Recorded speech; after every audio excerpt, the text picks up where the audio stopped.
자, 오늘 본문에 두 개의 군대가 서로 싸웁니다.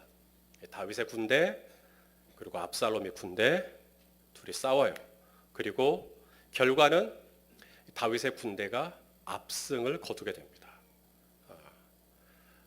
아주 압도적으로 이기게 돼요. 저는 이 다윗의 군대의 승리가 오늘 이 시대를 살아가는 교회의 승리요, 또 저와 여러분의 승리가 되기를 소망합니다. 저는 오늘 본문을 묵상하면서 이 승리의 세 가지의 원리, 왜냐하면 저와 여러분 안에 승리에 대한 소망이 다 있다고 생각을 해요. 물어볼게요. 승리하길 원하십니까? 저도 그런 마음으로 오늘 본문을 봤어요. 어떻게 다윗의 군대가 이겼을까? 어떻게 다윗의 군대가 압살롬의 군대를 이겼을까? 그래서 본문을 묵상하는 중에 한 세 가지의 원리를 우리 성도님들과 함께 나누기를 원합니다. 자, 첫째, 이 다윗의 이 군대의 모습을 보니까 이 질서를 세우고 있는 모습을 우리가 보게 됩니다. 오늘 본문 1절을 보니까 다윗이 천부장과 백부장을 세웠다, 이런 대목이 나와요. 질서를 잡아가고 있는 그런 모습이죠. 1절을 우리 한번 읽어보죠. 시작. 이에 다윗이 그와 함께한 백성을 찾아가서 부장과 백을 그들 위에 세우고, 천부장, 백부장, 이런 지금 관계를 지금 세워나가고 있죠. 2절에서는 군대를 편성을 합니다. 그래서 요압이 한 군대를 맡고, 또 아비새, 요압의 동생 아비새도 또 한 군대를 맡고, 또 가드 사람 이때도 또 한 군대를 맡고, 그래서 이렇게 군대도 편성을 하고, 또 천부장, 백부장, 상하, 어떤 이런 위계 질서도 잡고, 뭔가 이렇게 조직을 하고 있고, 질서를 잡아가고 있고, 편성을 하고 있고, 이런 모습들. 그래서 이런 질서가 있는 다윗의 군대의 모습을 보게 돼요. 성도 여러분, 우리 하나님은, 자, 따라서 하십시다. 하나님은 질서의 하나님. 자, 우리 고린도전서 14장 33절 우리 읽어봅시다. 시작. 하나님은 무질서의 하나님이 아니시오, 오직 화평의 하나님이다. 자, 하나님이 어떤 하나님이 아니라고요? 무질서의 하나님이 아니다. 이 말은 거꾸로 말하면 하나님은 질서의 하나님이란 얘기죠. 그러니까 여러분, 하나님이 뭘 좋아하시겠어요? 질서를 좋아하시죠. 질서를 하나님이 좋아하십니다. 하나님이 이 질서가 있는 곳에 함께 하십니다. 다윗이 지금 질서를 잡아가고 있는 거잖아요. 또 하나, 고린도서 14장 40절 또 읽겠습니다. 시작. 모든 것을 품위 있게 하고 있게 하라. 그러니까 이게 막 마음대로 하고 그냥 우리 자유합시다, 이런 거 우리 따지지 맙시다, 아닙니다. 하나님은 질서 있는 것 되게 좋아하십니다. 질서의 하나님이십니다. 그래서 위아래가 분명하고, 또 천부장, 백부장, 또 요압, 이것은 아비새, 이것은 이때, 그래서 이게 딱 정확하게 어떤 역할도 나누어져 있고, 또 해야 될 책임도 분명하고, 질서를 잡아가는 것. 여러분 방 다 질서가 잡혀 있겠죠? 제가 여러분 차에 언제든지 승차를 해도 되겠죠? 질서, 우리 하나님은 질서의 하나님이시라고 말씀하십니다. 질서라는 말을 또 다른 말로 바꾸면 프라이오리티, 우선순위라는 말로도 바꿀 수가 있어요. 이게 질서, 가장 우선하는 게 뭐냐? 우선순위입니다. 우선순위. 그래서 이 우선순위가 잘 잡혀 있는 게 질서죠. 시간의 우선순위 굉장히 중요합니다. 지금 여러분이 일주일의 첫째 날, 일주일을 시작하는 이 첫째 날, 이 일요일 아침을 지금 예배하러 오셨어요. 왜? 이것이 나에게 우선순위니까. 맞습니까? 그러니까 이 우선순위를 먼저 하는 거죠. 그래서 이것부터 하는 것보다 우선순위를 먼저 하는 거죠. 다른 갈 데도 많고 할 일도 많지만 내가 먼저 시간의 우선순위, 내가 먼저 뭐 할 거냐, 이 질서. 그래서 내가 왜 마귀에게 무너지는가? 내가 왜 유혹 앞에 무너지는가? 가만히 돌아보면 어쩌면 내가 이 질서가 무너지고 우선순위가 무너지는. 그래서 시간의 우선순위 혹은 물질의 우선순위 혹은 일의 우선순위. 먼저 해야 될 일이 있고 나중에 해도 되는 일이 있는데 막 우선순위가 막 다 뭉개지고 관계의 우선순위가 막 다 깨지고 이분은 굳이 내가 안 만나도 될 뿐인데 막 그분 만나느라고 이렇게 해서 우선순위가 다 깨지기 때문에 넘어가 버리는 거거든요. 무너지는 거거든요. 그래서 이 다윗의 군대가 승리할 수 있었던 게 뭔가 질서가 있다. 질서를 바꿔 말하니까 우선순위. 고든 맥도날드 이분은 목사님이십니다. 이분이 쓴 책 중에 내면 세계의 질서와 영적 성장이라는 책이 있어요.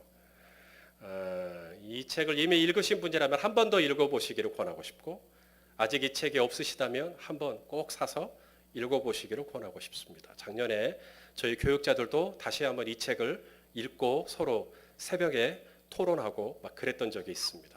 이건 이제 고전이 된 책이긴 합니다만은 이 고든 맥도날드 목사님이 이 책을 쓰시게 된 이유가 뭐냐면 본인이 무너져 본 경험이 있기 때문에 그래요. 본인이 무너져 봤어요.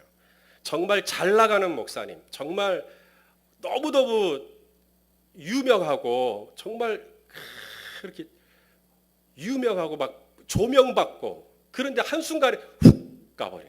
왜 저렇게 됐을까? 고든 맥도날드 목사님이 당신의 실패를 비추어 볼 때 내면 세계의 질서가 무너졌다. 그래서 내면 세계의 질서가 뭘까를 고민하면서 쓴 책입니다. 그러면서 5가지를 이야기를 해요. 이 내면 세계의 질서. 첫째가 동기입니다. 동기. 내가 이 일을 하는 동기가 뭐냐? 동기. 그래서 2가지 동기를 이야기합니다. 첫째는 쫓기는 거죠. 그냥 그 일을 해야 하는 정확한 이유는 없는데 그냥 쫓겨서 하는 거. 그 동기는 그 동기대로 하면 넘어진다는 거예요. 2번째 동기가 뭐냐면 콜링입니다. 하나님의 부르심을 받아서 하는 거죠. 이런 바른 동기를 가지고 하면 괜찮다. 2번째가 이제 시간 사용입니다. 시간 사용을 내가 어떻게 하느냐. 3번째가 성경적인 지성을 갖는 겁니다. 공부도 하는 거죠. 그리고 4번째가 경건의 훈련입니다. 묵상의 훈련, 영성일기도 써보고 또 금식 훈련도 한번 해보고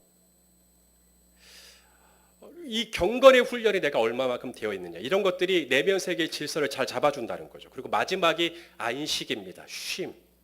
이 5가지 동기, 시간, 지성, 그 다음에 영성 훈련 그리고 마지막에 안식. 이 내면 세계의 질서가 잘 잡혀 있으면 이 배가 이 밑바닥에 그 무거운 것 때문에 아무리 흔들려도 다시 중심을 잡듯이 내면 세계의 질서가 잘 잡혀서 괜찮다. 근데 이 5가지 중에 뭐라도 하나가 무너지면 금방 무너지더라. 이게 고든 맥도날드 목사님이 이제 쓰신 책의 내용이긴 한데 한번 읽어보시면 좋을 것 같아요. 그렇게 하면 승리할 수 있다라고 하는 겁니다.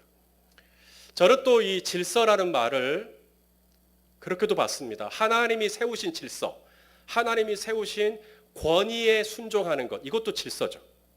하나님이 내 위에 세우신 권위에 대해서 순종하는 것, 이것도 질서입니다. 하나님이 왜 다윗의 군대와 함께 하셨을까요? 다윗은 그 질서를 존중할 줄 알았어요. 비록 내 위에 있는 권위자 사울은 마음에 안 들어요. 악신이 들려가지고. 그래도 사울을 함부로 하지 않았어요. 왜? 하나님이 기름 부어 세우신 분이니까. 이런 분명한 원칙이 있었어요. 그래서 건드리지 않는 겁니다. 하나님이 세우신 질서를 내가 존중하는 거죠. 그랬을 때 하나님은 당신이 세우신 질서를 존중하는 다윗의 군대를 쓰시는 겁니다. 반면에 압살롬은요. 자, 다윗과 압살롬의 관계가 무슨 관계죠? 아버지와 아들, 자식의 관계입니다. 그러면 자식은 부모에게 뭐 해야 돼요? 순종. 성경은 그렇게 말하죠. 자식은 부모님께 순종하라고 말합니다. 그게 하나님이 세우신 질서입니다. 그런데 압살롬은 지금 아버지에게 지금 반역을 한 거거든요. 거역을 한 겁니다. 그러니 질서를 깨버렸죠. 그래서 하나님이 압살롬과 함께하지 않는 겁니다. 출애굽기에 보면 내 부모를 공경하라 그러는데 이 공경이 히브리어로 카베드, 이게 하나님을 경외하라라고 하는 단어하고 똑같은 단어입니다. 이게 부모님을 공경하는 것과 하나님을 경외하는 것이 동일한 의미예요. 그 정도로 부모님께 공경해야 되는 거거든요. 하나님을 경외하듯이. 그런데 압살롬은 지금 부모님께 칼을 겨누고 있습니다. 부모님께 창을 겨누고 있죠. 그러니 하나님이 세우신 질서를 무시했던 압살롬이기에 하나님이 압살롬과 함께 하시지 않는 겁니다. 여러분, 압살롬의 군대가 숫자가 적은 게 아닙니다. 오늘 본문의 7절에 보시면 2만 명, 그날의 전사자가 2만 명이었다. 그러니까 얼마나 더 많은 압살롬의 군대가 있다는 얘기죠. 모르겠어요. 얼마나 많은지는. 반면에 다윗이 지금 마하나임에서 함께하고 있는 군사의 수는 많아야 2,000명입니다. 2,000명 미만. 게임이 안 되는 거죠. 숫자로만 보면. 그런데도 다윗의 군대가 압도적으로 승리할 수 있었던 이유가 뭘까? 다윗의 군대는 하나님이 세우신 질서를 인정해요. 반면에 압살롬은 하나님이 세우신 질서를 어겼어요. 압살롬의 군대는 숫자도 많을 뿐만 아니라 무기도 좋아요. 또 전쟁의 경험이 전무한 것도 아니에요. 얼마든지 전쟁의 경험도 있고 무기도 있고 많이 싸워도 봤고 실력도 있고 숫자도 많고, 그런데 지는 거예요. 왜? 하나님이 그들과 함께 하시지 않으니까. 하나님이 함께 하시는 걸 봐야죠. 하나님이 왜 함께 하시나? 다윗의 군대는 이렇게 야간데 왜 함께 하시나?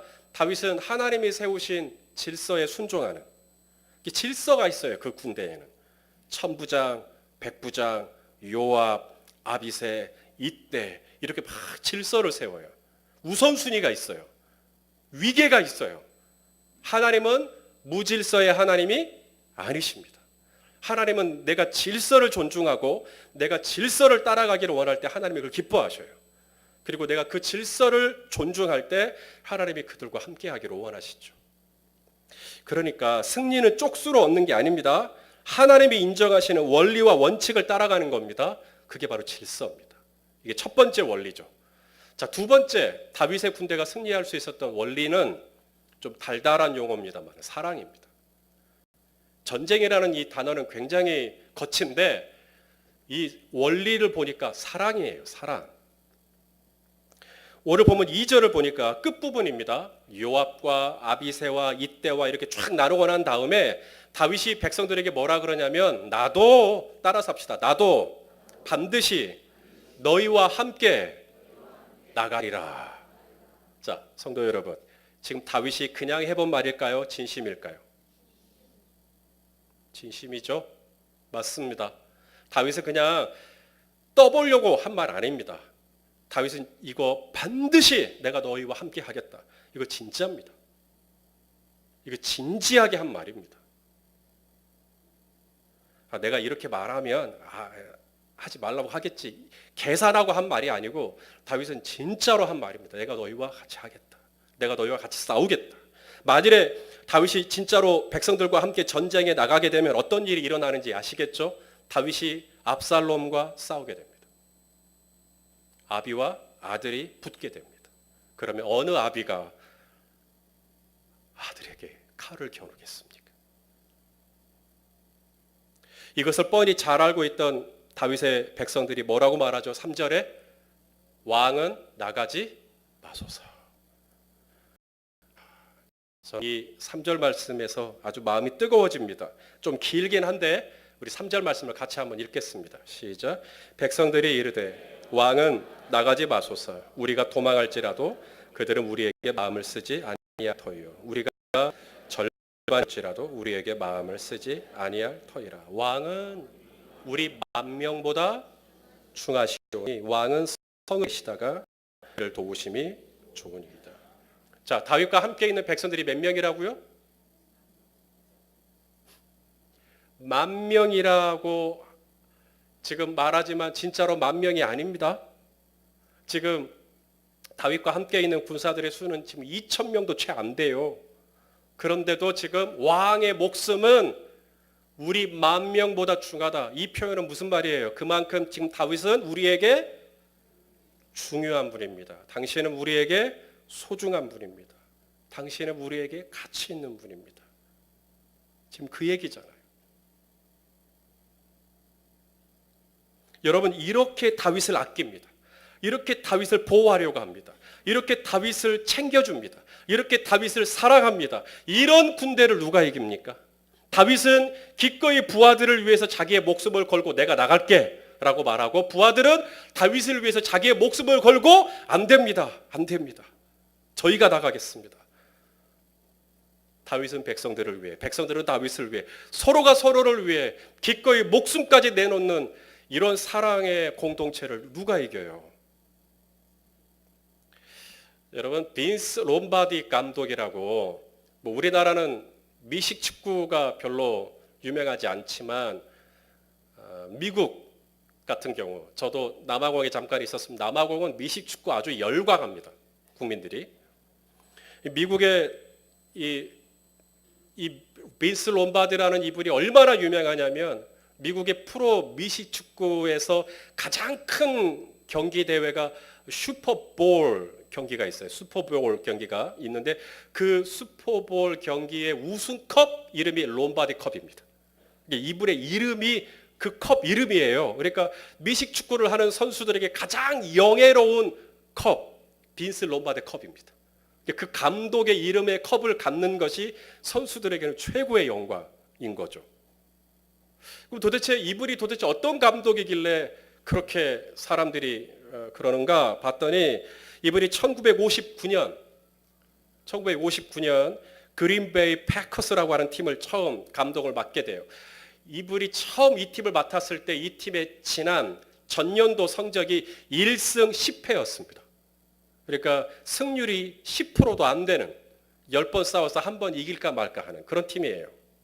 그런데 빈스 롬바디 감독이 그린베이 패커스 팀을 맡고 난 다음 그 해에 7승 5패, 성적이 확 올라갔죠.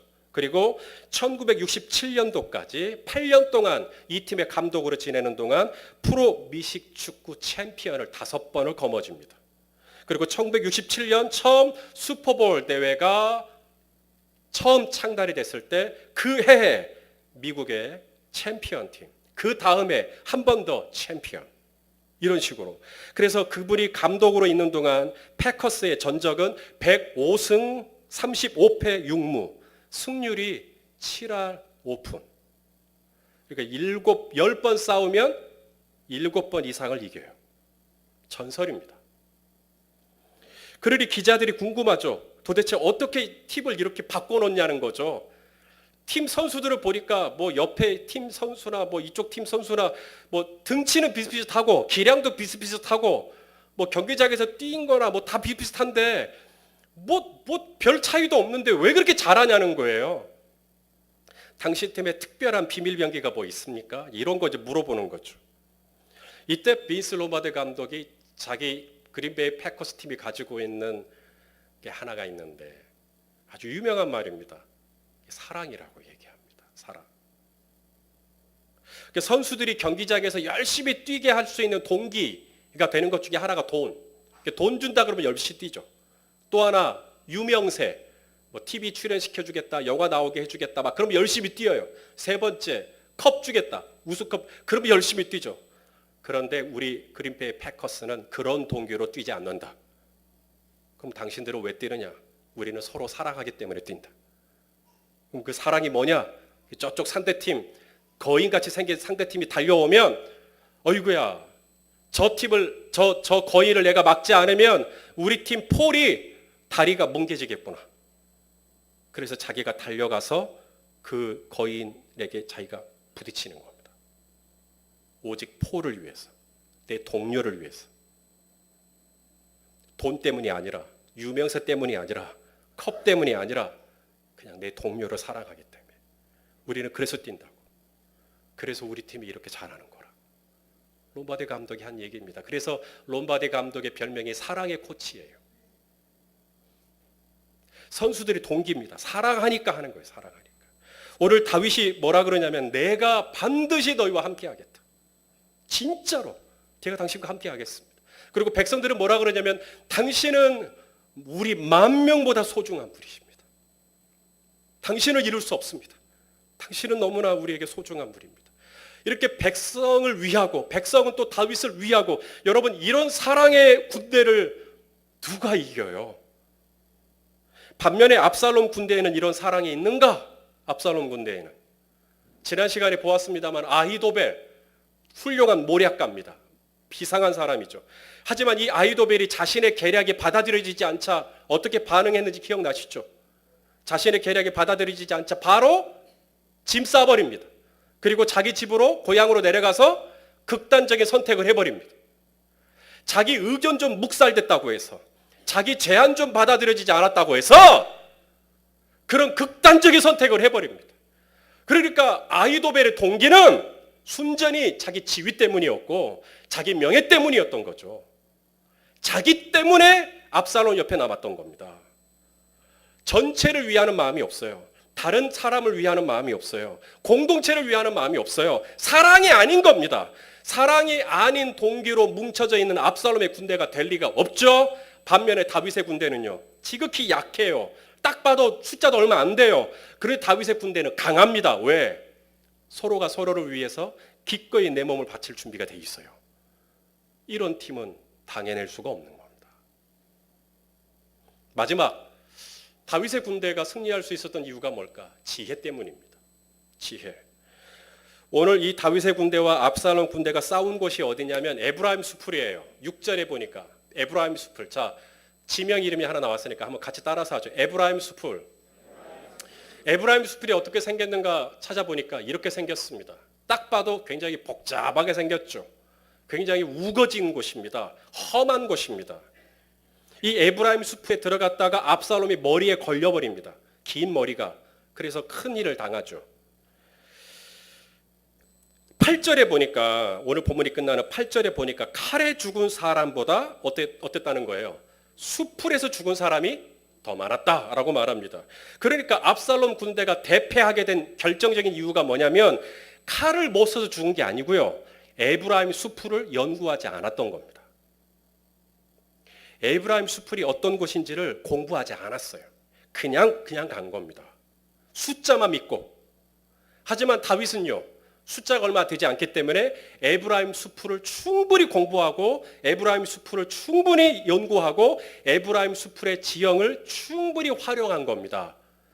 여러분, 하나님이 나에게 주신 에브라임 수풀을 내가 활용하는 것, 이걸 뭐라 그러면 좋아요? 이게 지혜죠. 승리는 지혜에 있습니다. 하나님이 나에게 주신 에브라임 수풀이 있어요. 그걸 내가 어떻게 잘 활용하느냐, 그러면 승리해요. 그런데 그것을 내가 잘 활용하지 못하면 무너질 수 있다. 그래서 예수님이 마태복음 10장 16절에 이렇게 말한 거예요. 너희는 세상에 나가서 뱀같이 지혜로우라고. 여러분, 지혜로울 필요가 있어요. 크리스찬들이. 그래야 싸워요. 그래야 이겨요. 믿음으로 이기죠. 저도 동의합니다. 믿음으로 이기죠. 기도로 이기죠. 말씀으로 이기죠. 지혜도 있으셔야 돼요.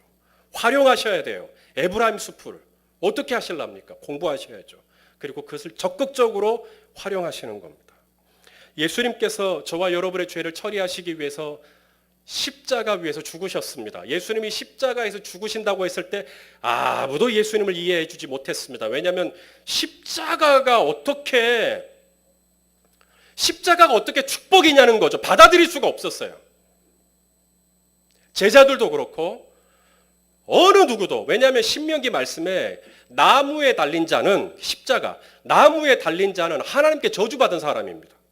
그게 신명기 말씀이에요. 이 구약적인 신명기 말씀이 머릿속에 꽉 들어와 있는 이 제자들과 다른 유대인들의 입장에서는 예수님이 십자가에 달려서 죽겠다라고 하는 것을 받아들일 수가 없어요. 하나님께 저주받은 건데요. 십자가는 저주예요. 십자가는 패배입니다. 십자가는 부끄러움이고요. 십자가는 절망이고요. 십자가는 수치예요.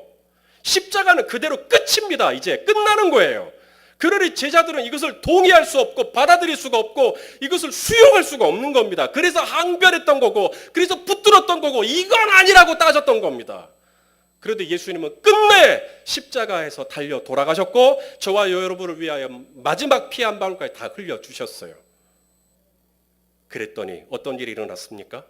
그 십자가 위에서 놀랍게도 사탄의 머리가 짓밟혀졌습니다. 사탄은 여인의 아들의 뒤꿈치를 상하게 했지만 십자가는 사탄의 머리를 짓뭉개 버렸습니다.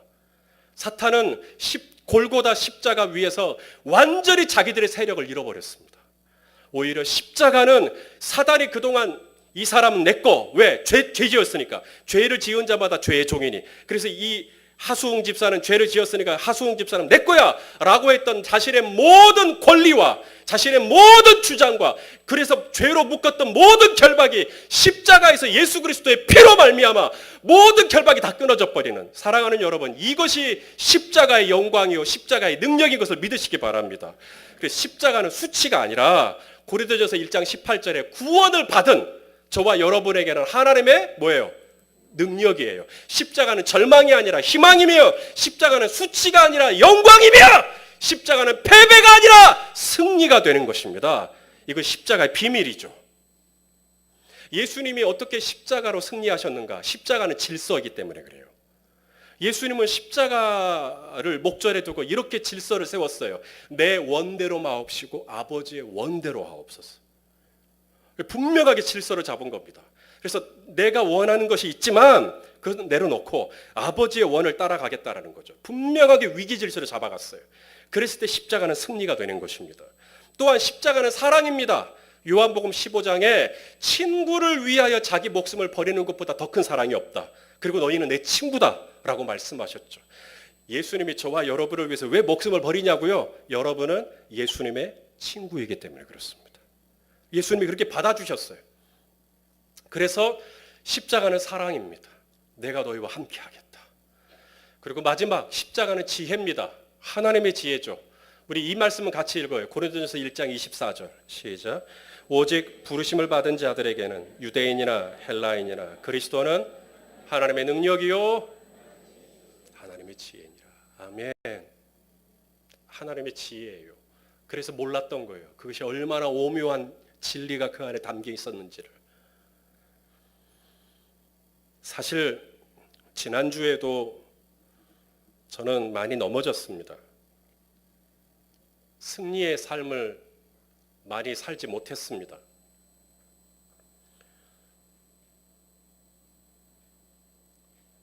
하지만 제가 늘 이렇게 부끄럽고 마음이 민망하고 좀 무거워지고 어두워질 때마다 제가 이렇게 생각하면서 스스로 위로를 하는 이야기들이 좀 몇 가지가 좀 있습니다. 그걸 소개하고 마치겠습니다. 야구 좋아하시는 분은 이분을 좀 아실 거예요. 베이브 루스라고 하는 분입니다. 이분은 아주 전설적인 분이죠. 우리가 영화나 드라마 뭐 이런 데서 혹시 그 예고 홈런이라고 타석에 서가지고 딱 나 담장 넘기겠다고 그 최초로 하신 분입니다. 이분이 메이저리그 22개 시즌을 뛰는 동안에 이분이 쳤던 홈런이 714개입니다. 엄청난 숫자인데 별로 놀라지도 않으시는 여러분은 더 놀라우시네요. 예, 714개. 근데 이분이 714개의 홈런을 보유하고 있는 최다 홈런을 보유하고 있죠. 공교롭게도 이분이 동일한 시즌 안에 이분이 가지고 있는 또 다른 기록이 있는데 최다 삼진 아웃입니다. 이분은 동일한 시즌에 714개의 홈런을 치던 그 시즌에 1330개의 삼진 아웃을 당합니다. 삼진 아웃 당한다고 에이 나 오늘 못 치겠다, 아 날란다 이랬으면 홈런 없죠. 삼진 아웃 당하더라도 다시 타석에 서고 다시 타석에 서고 다시 휘두르고 다시 휘두르고. 여러분 이번에 농구 이야기로 갑니다. 이분도 전설이죠. 마이클 조던 아시죠? 이분이 나이키 광고 굉장히 오래됐을 겁니다. 10년 이상 됐을까요? 이분이 나이키 광고에서 했던 멘트가 있어요. 제가 자료를 좀 찾아봤는데 너무 화질이 안 좋아서 제가 멘트 내용만 소개하겠습니다. 이분이 나이키 광고할 때 이분이 했던 멘트 내용이 이거예요. 선수 생활을 통틀어 빗나간 슛, 내가 슛을 쐈는데 빗나간 슛이 9,000개가 넘었다. 그리고 패배한 경기 수도 300번에 육박한다. 팽팽한 경기를 달리다가 경기를 승리로 이끌 수 있었던 결정적인 순간, 이제 내가 이 한 번의 슛만 넣으면 우리 팀이 이기는 거예요. 팽팽한 경기를 달리다가 이제 마지막 내가 이 한 골만 넣으면 이길 수 있는 그걸 위닝 샷이라고 그래요. 마지막 한 골만 딱 넣는 결정적인 찬스가 왔던 위닝 샷을 26번이나 난 날렸다. 삶 속에서 끊임없이 실패를 맛보는 것, 그것이 바로 성공의 비결이다. 바꾸죠. 승리의 비결이다. 여러분, 다이아몬드 광산에 간다고 생각해 봅시다. 다이아몬드 광산에 들어가서 이제 땅을 팝니다. 여러분, 돌이 많이 나올까요? 보석이 많이 나올까요? 응? 파보셨어요? 당연히 돌이 많이 나오죠. 그럼 돌이 계속 나오니까 아, 오늘도 돌이네. 아, 내일도 돌이네. 그래서 포기할까요? 그러면 보석은 내 것이 되지 않는 겁니다. 승리는 내 것이 되지 않는 겁니다.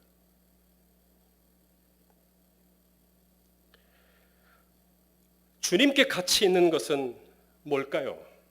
우리 하나님께서 저와 여러분에게 물으시는 질문은 뭘까요?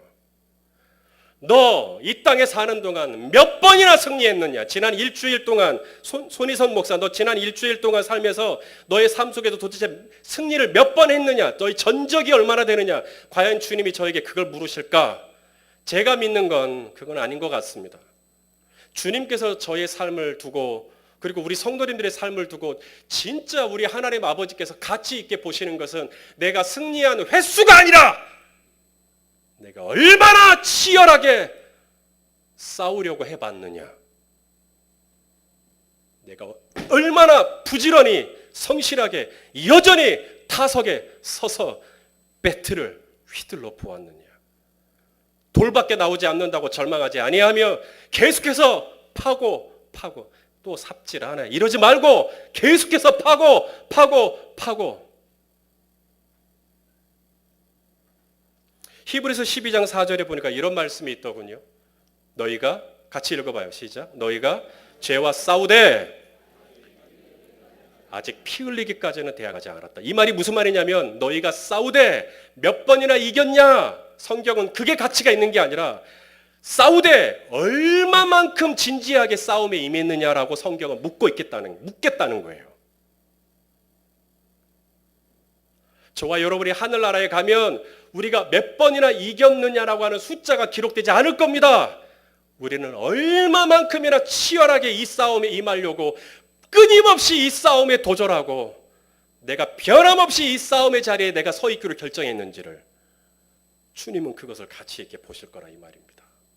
삼진아웃 1330번을 당한다 할지라도 부지런히 배트를 휘둘릴 때 9000번의 공이 골대에서 벗어난다 할지라도 계속 슛을 던지는 거죠.